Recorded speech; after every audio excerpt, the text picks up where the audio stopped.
Welcome to Humanities I for Thales Academy.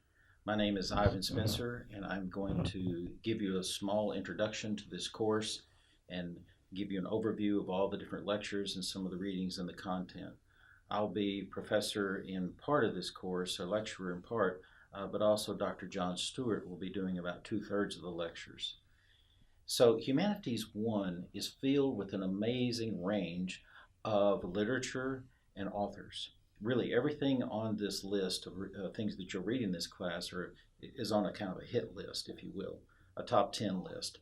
And it's going to cover an amazing range of time as well, 3,300 years in total, from about 2000 BC up to 1300 AD.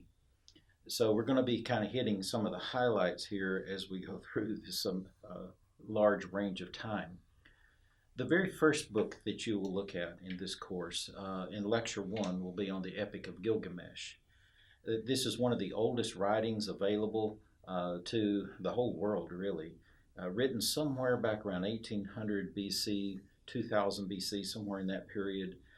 This deals with the story of a man named Gilgamesh and his search for eternal life.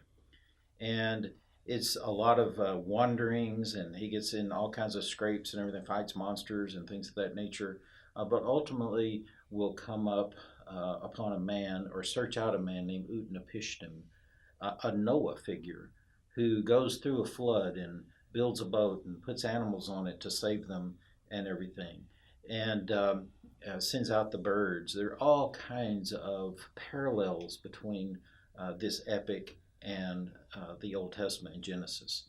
So as you read through the Epic of Gilgamesh and then the next lecture of the Old Testament, be sure to compare them but also to contrast them, because there are significant differences, even though there are amazing similarities. Ultimately, Gilgamesh will fail in his quest for eternal life, but it's a very endearing tale at the same time. Lecture 2 covers Israel, the Old Testament, and the book of Job in the Old Testament. The focus will be mostly on Genesis and Job, but we'll talk about some of the other things, such as the place of the Old Testament in the scriptures and its significance to Jews, to Christians, and to Muslims, and so forth. And we're going to look at the first 11 chapters of Genesis, which is kind of like the first main segment. So that takes you from creation, from nothing, ex nihilo, where God creates the world, then through the 6 days of creation, leading up to the creation of humanity, then their fall, and then the consequences of that fall, the aftermath, and then finally to Noah and the flood, and all of the consequences of that, the outworking of that. And it takes you right up to the doorstep of Abraham, which leads into the next 39 chapters of Genesis. Then we'll look at the book of Job. Job's story is legendary, and he loses everything, an extraordinarily wealthy man who loses everything in the span of about 1 or 2 days, including his family and even his health.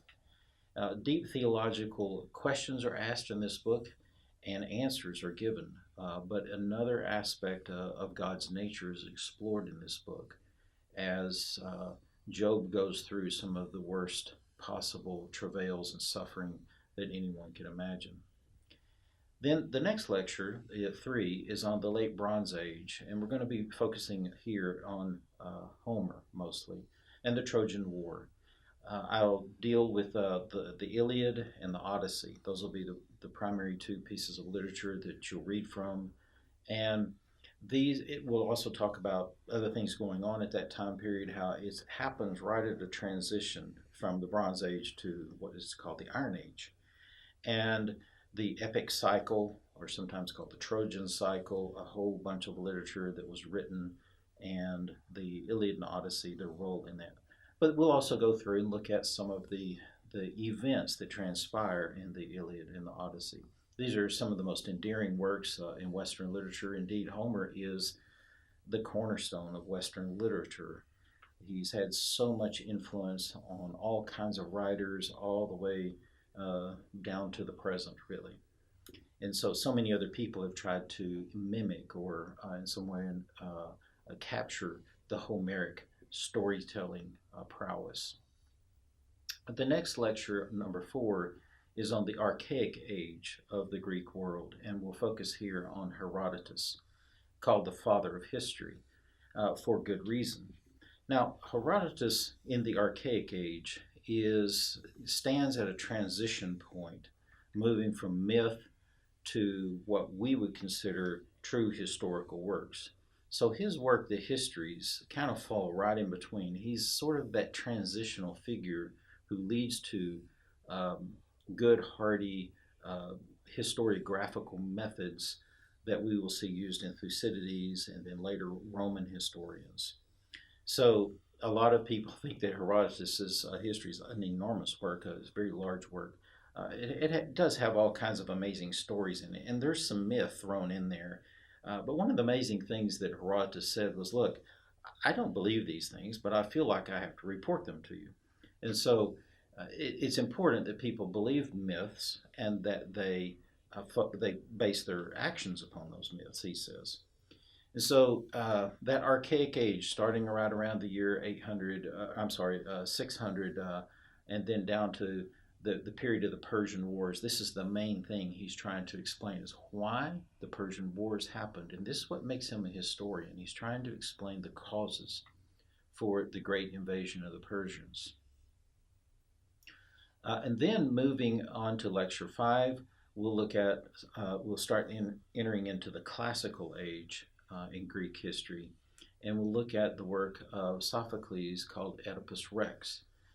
Now, this was part of a trilogy, but the trilogy has been broken up. Often it's read with a couple of other works, Oedipus at Colonus and Antigone. But Sophocles in this story tells the poignant story of a man named Oedipus who, at birth, a prophecy came to his parents. They were the king and queen of Thebes. A prophecy came to them and said, look, this son is bad news. He's going to kill his father and marry his mother, which was nightmarish for anyone in any culture at any time.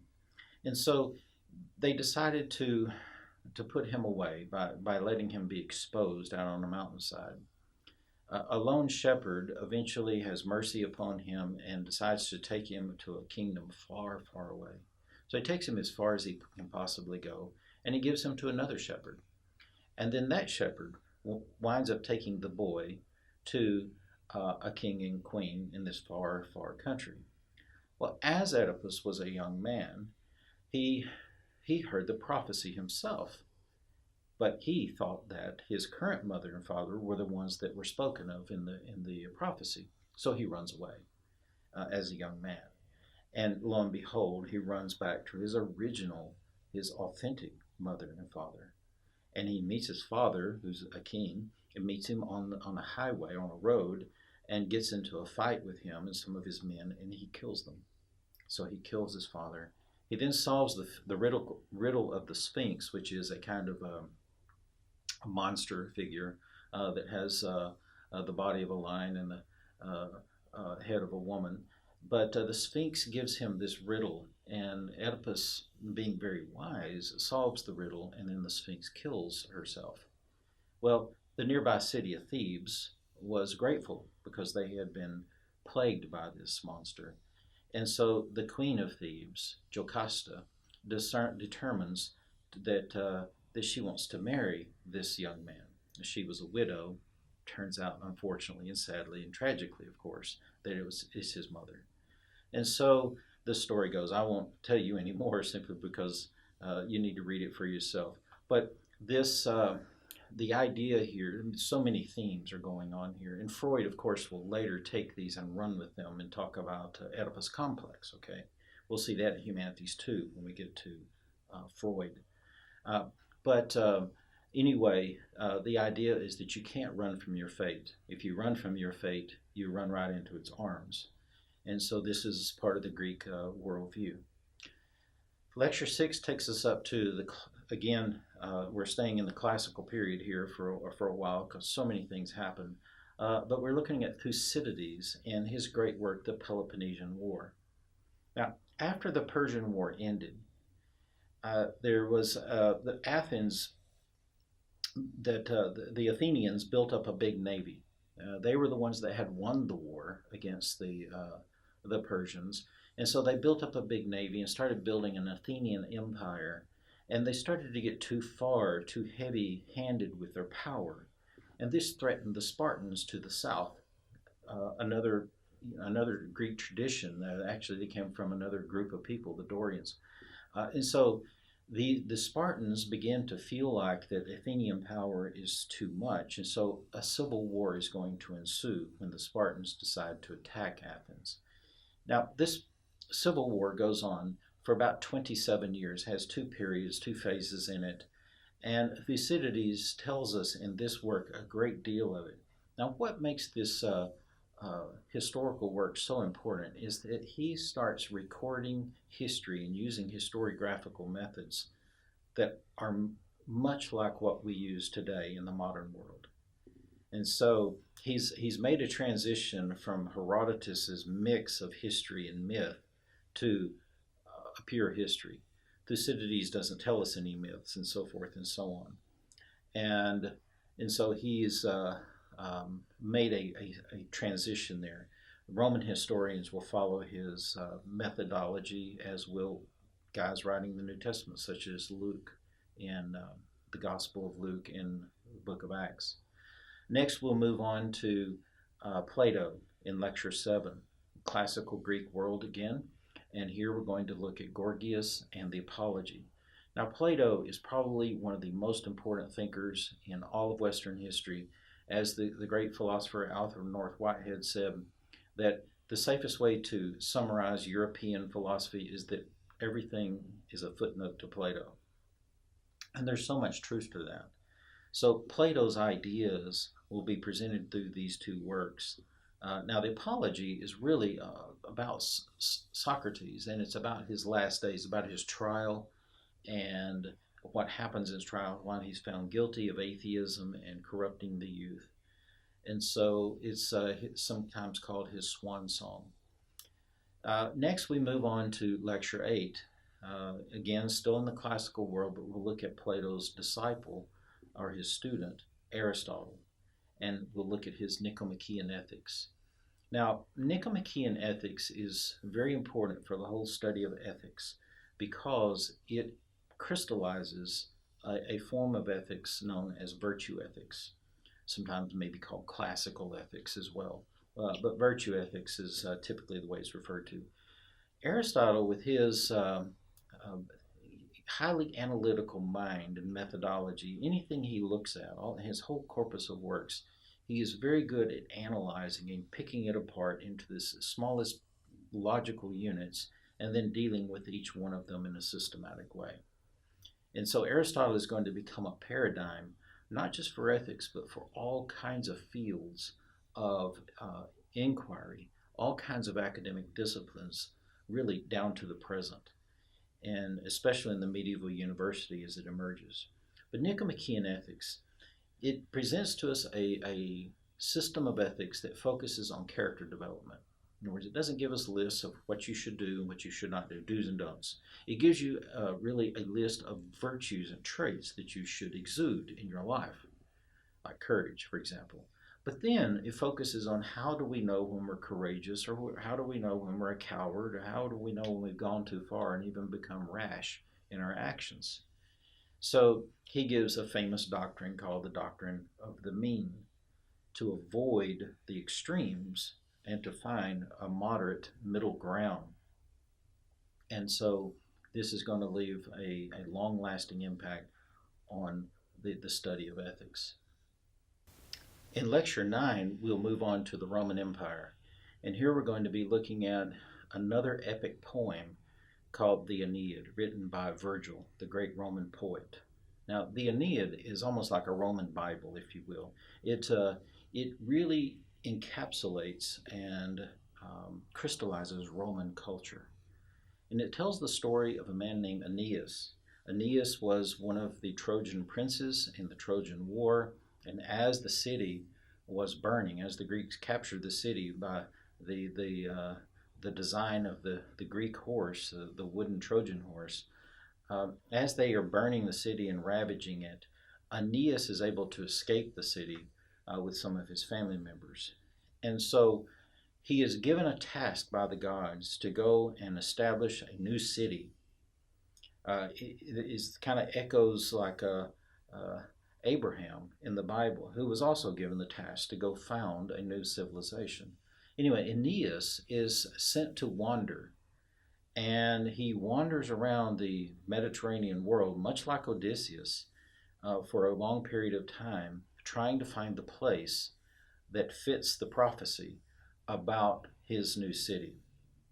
And then when he gets there, at a halfway point in the book, he has to now wage war and clear the land, so to speak, so that he can found his new city. And this new city will go on to become Rome. So the Rome makes its claim to being a civilization that grew out of the ashes of Troy by the work of Aeneas. Now, this is a multi-layered and multifaceted work with all kinds of themes running through it. It's clear that Virgil is trying to capture the Homeric spirit and instill it into his epic. The first 6 books are like an Odyssey, and then the second 6 books are like an Iliad. And we're going to tie that in as well to the Roman Empire, because this book comes at the beginning of the Roman Empire. Augustus Caesar sponsored Virgil to write the book, so you'll begin to see some of the actual motivations for the writing of the book. Next, in Lecture 10, we'll look at the rise of Christianity, which also occurs right there at the beginning of the Roman Empire, or at least 3 or 4 decades into it. We'll look at the Gospel of John, and a very important gospel, kind of different from the other 3 gospels, but this gospel sets forth the story of Jesus and as the Son of God, as the Logos. And we'll see how John explains Jesus and his divinity, being the Son of God, how he explains this to the Greek world. And we'll also see how the rise of Christianity in the Roman world is kind of different. It begins to pop up in so many different places and begins to spread and grow with amazing rate of growth. Now, it grows amongst the lower class people, mostly the slaves and the indentured servants. But eventually, Christianity will be highly persecuted. And this is because the Roman Empire feels threatened by Christianity. They feel like that Christianity may become a rallying point or a kind of a worldview that will provide people the motivations to rise up and revolt against Rome. So a lot of persecution begins. And Christians are accused of sedition. So about 2 centuries of really hard persecution comes, and it gets worse and worse and worse, until finally there's a critical point where it gets much better. And this is with Constantine and his adoption of Christianity as a religion to be used in the Roman Empire to unify it. So we'll look at all of many of the things going on in that early stage of Christianity, a very rich story. The last lecture, the next to the last lecture is lecture 11, and we will look at Augustine and the City of God. Now, Augustine starts writing the City of God in the year 410. By the year 410, Rome had been sacked. Now, Rome is a city of 1,200 years old now, and had been the most powerful city in the Mediterranean world for a very, very long time. And for the city to be sacked by barbarians, in this case Visigoths, it is a cataclysmic event, kind of a 9/11 moment, if you will, in the history of the city. And so many people began accusing Christianity for the fall of Rome. Now, the Western Roman Empire is going to fall 66 years later in 476. And so in those years between 410 and 476, Rome is in a steady decline. There are several sacks of Rome, but the one in 410 was the most cataclysmic, simply because it was the first one. So Augustine begins writing this work, The City of God, to explain why the fall happened and to give us a grand overarching narrative of the whole philosophy of history. Augustine is the greatest church father in the Latin West. And even till this day, his theology has great leverage and great influence on Christian thinkers. And so the City of God is usually considered his magnum opus work, perhaps along with his other well-known work called the Confessions. But there are at least a dozen great works that Augustine wrote, but this one is one of the greatest. And so you'll enjoy reading the City of God or portions of it. Then the last lecture takes us up to the Middle Ages with Dante, and we'll be reading some selections from the Inferno. Now, the Inferno is 1/3 of a much larger work called the Divine Comedy or Divina Commedia, and this is an epic poem that incorporates a lot of the characteristics of these earlier epics that we've looked at with the Aeneid and Homer, Iliad and Odyssey. In fact, the person who escorts Dante through the Inferno and all the way through Purgatorio is Virgil. And so he's definitely creating a direct tie there to this Roman poet of some 12 or 1300 years before him. So the overarching story, the main plot is that Dante, in midpoint in life, is going through a very deep, dark depression, a kind of dark period of his life, and at some point he wanders into a dark wood and he finds an entrance to the underworld, and he wants to find paradise, he wants to find heaven, but to get there he has to go through the Inferno and through the Purgatorio before he gets to the Paradiso. Now, most people only read the Inferno, and that's simply because it's a long work, but the three parts really go together. But in the Inferno, we see the presentation of a vision of hell that has a long-lasting psychological effect upon Western civilization. And the core principle here is, he even spells it out in the Inferno, the law of hell is one of retribution. When a person goes to hell, they are paid back, if you will, by the very sin or the vices that trap them in life. And so vices are their own punishment, just as virtues are their own reward. So I really hope you enjoy this course, Humanities I. It's been very enjoyable for me to teach in it, and I look forward to seeing you soon.